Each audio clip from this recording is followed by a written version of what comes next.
My mother leaned in close at my brother's engagement party, her voice a loud whisper for the whole table to hear. "Leo, honey, don't let Clara stand too close to your fiancé's ring." She smiled sweetly.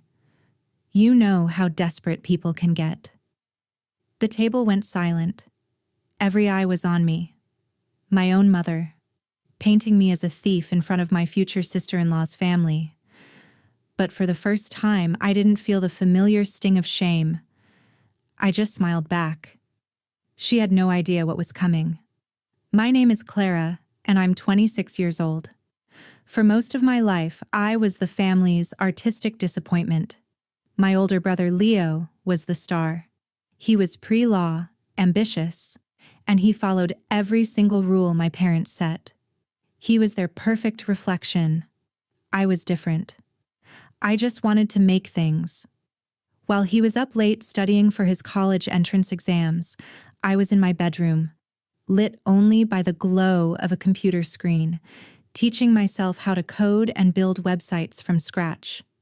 My parents didn't see my passion as a skill. To them, it was a childish hobby, something I was supposed to grow out of.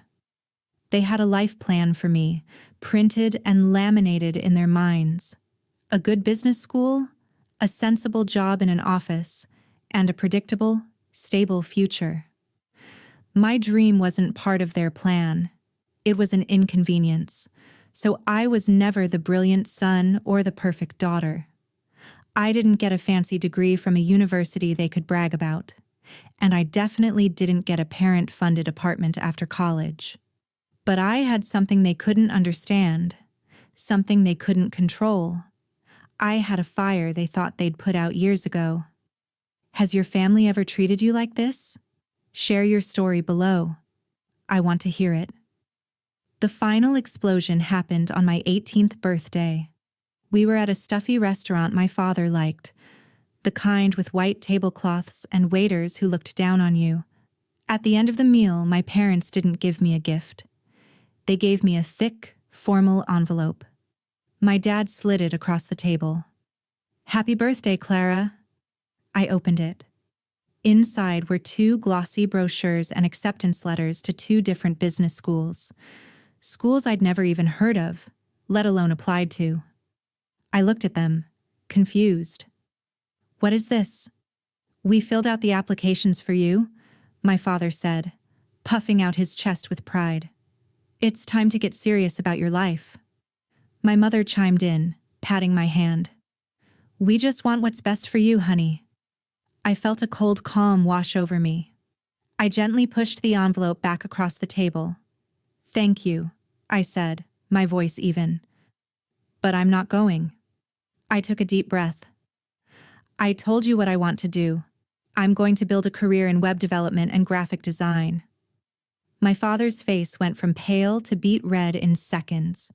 He slammed his hand on the table, making the water glasses jump. "That's not a career, it's a hobby.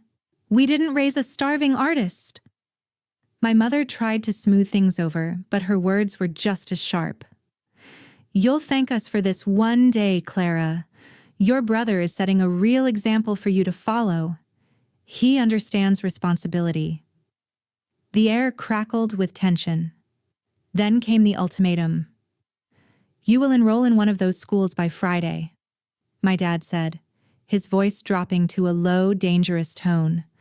"Or you can find somewhere else to live. We will not pay for this fantasy." I looked from his cold eyes to my mother's pleading ones. I think deep down, a part of me hoped they were bluffing, that they would see how serious I was and back down. They weren't bluffing.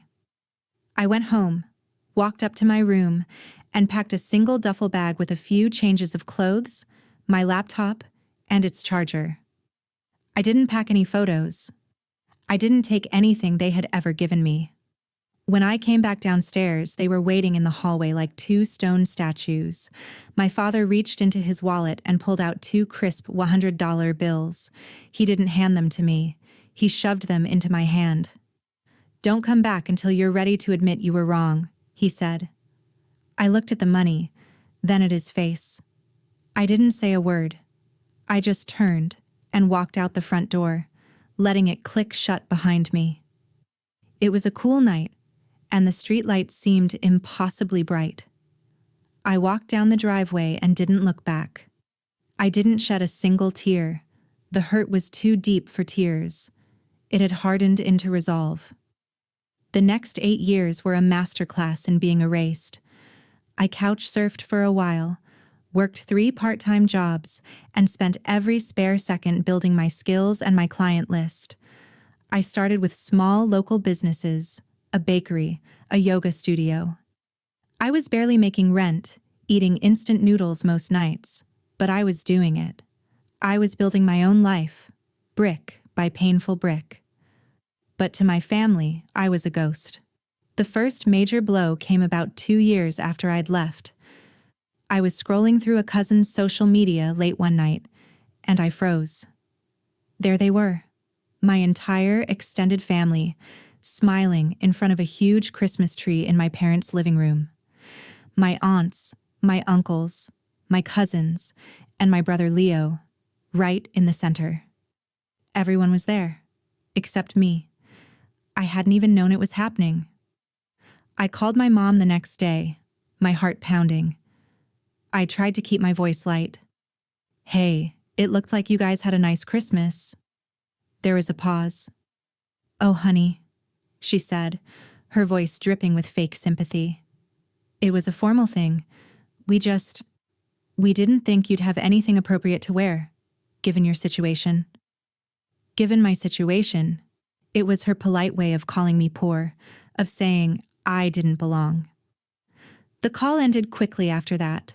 I hung up the phone and just stared at the wall of my tiny studio apartment.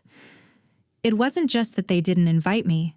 They didn't even think I was worthy of an invitation. Then came the public insults. They became a sort of party trick for my father. At a younger cousin's graduation party a few years later, I made an effort. I bought a new dress. I did my hair. I thought, maybe this time it would be different. It wasn't. My father made a point of pulling me over to introduce me to his business partners. "This is our daughter Clara," he'd say with a dismissive wave of his hand. He wouldn't even look at me. "She's finding her way." He'd pause for effect. "Does something with computers?" He said it in a way that made my growing freelance design business sound like a dead-end data entry job. I could see the men's eyes glaze over, their smiles polite but uninterested. They'd quickly turn back to my father and my brother, talking about law school and internships. And across the room, Leo would catch my eye. He wouldn't defend me. He'd just watch, with a little smirk on his face, as if to say, "See? This is what happens when you don't listen." But the ultimate manipulation, the one that truly broke something inside me, was when they decided they needed my help. They called me out of the blue.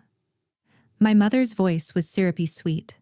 A good friend of theirs was running a big charity auction and needed a website. "We told her all about you," my mom chirped. "It would be such good exposure, a chance for you to finally do something useful with your skills." For free, of course. It was for charity, after all. A part of me, the little girl still desperate for their approval, saw it as a chance to show them what I could really do. So I said yes. I poured my heart into it. I spent weeks designing a sleek, professional, user-friendly site. I worked late into the night, perfecting every detail. It was some of the best work I had ever done. The auction was a huge success. The website was praised for being easy to use. But I never got a thank you. Not a call, not a text, nothing. A month later, I was at an aunt's house for a small family get-together. I was in the kitchen getting a glass of water when I overheard my mom on the phone in the next room, talking to another relative.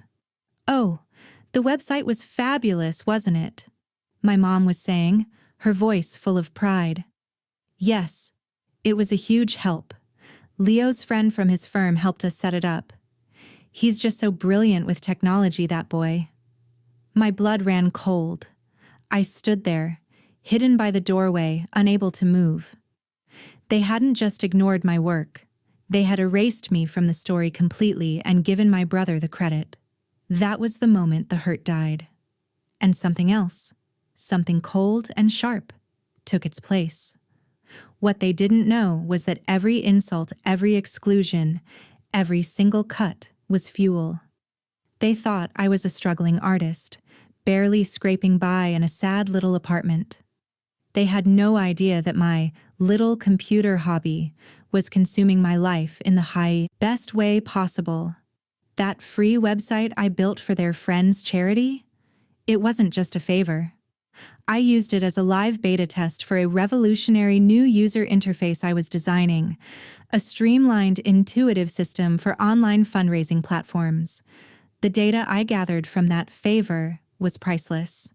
While they imagined me eating ramen noodles, I was using my tiny apartment as a 24/7 headquarters. I wasn't just a freelancer anymore. I was quietly building a company. My client list grew from local artists to small tech startups, and then to international brands. My name was being passed around in circles they couldn't even imagine. A venture capital firm from San Francisco had started calling me. They saw the potential in my work. They saw what my own family refused to see. I was building an empire in the shadows of their disapproval, and they were completely oblivious. My greatest ally in all this was a woman named Sarah. She was a successful tech entrepreneur, and she'd been one of my first major clients. She saw my drive and took me under her wing, becoming a mentor. During one of our weekly video calls, as I was telling her about my latest frustrations with my family, she just looked at me and said, "Clara, you've built something incredible. It's time to stop hiding it.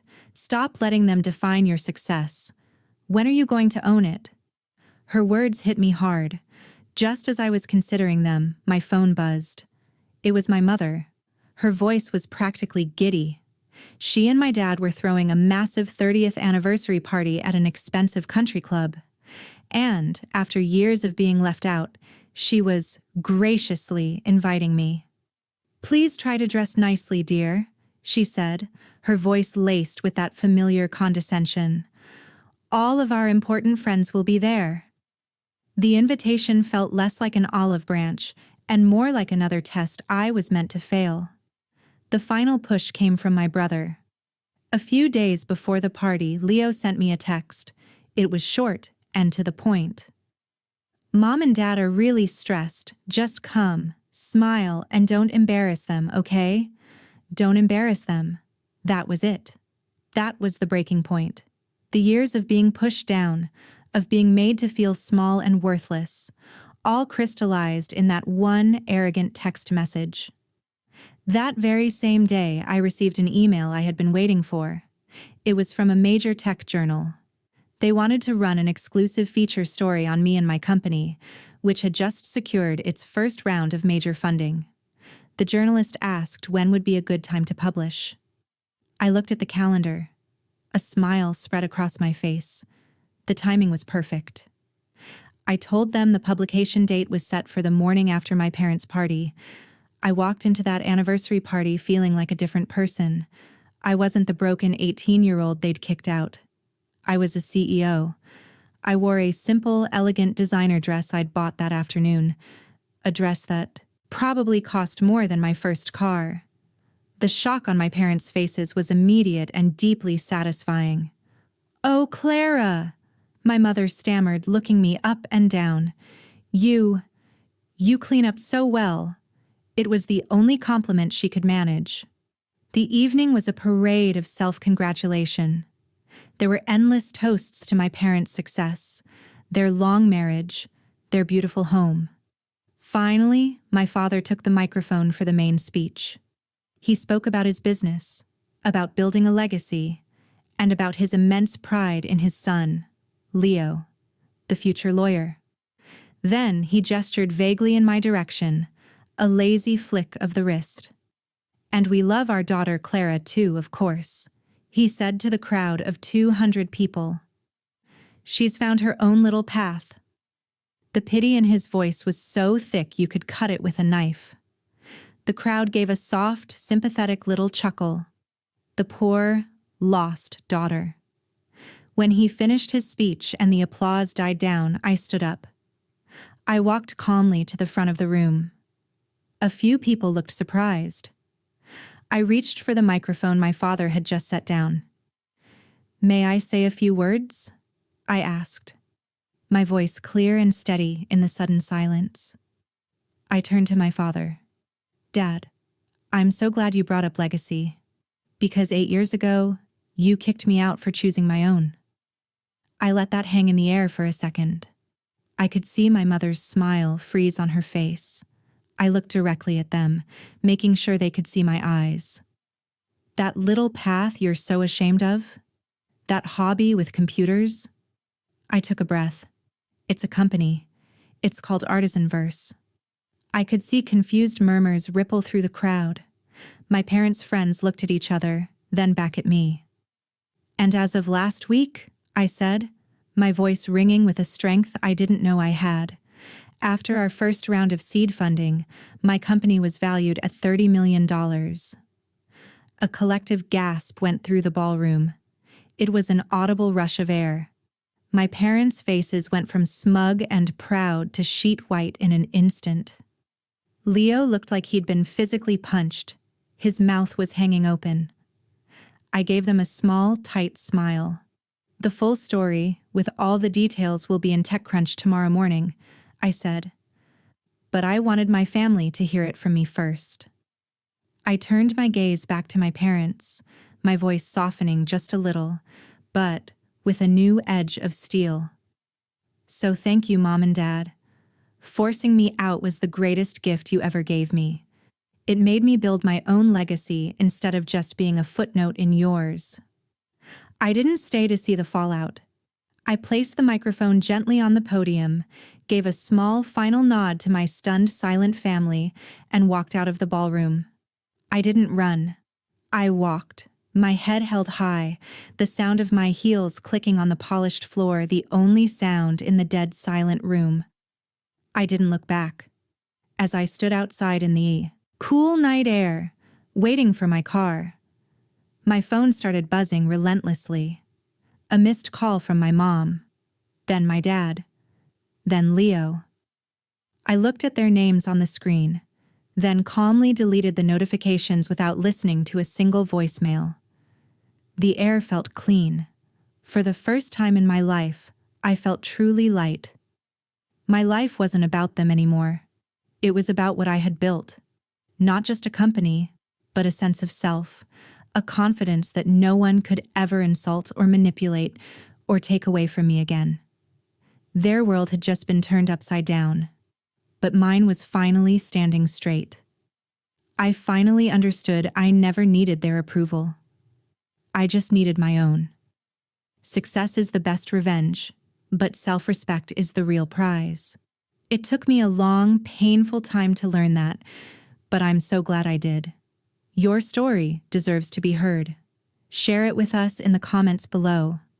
I read them all, and they remind us that we're never truly alone in our struggles. Thank you for watching.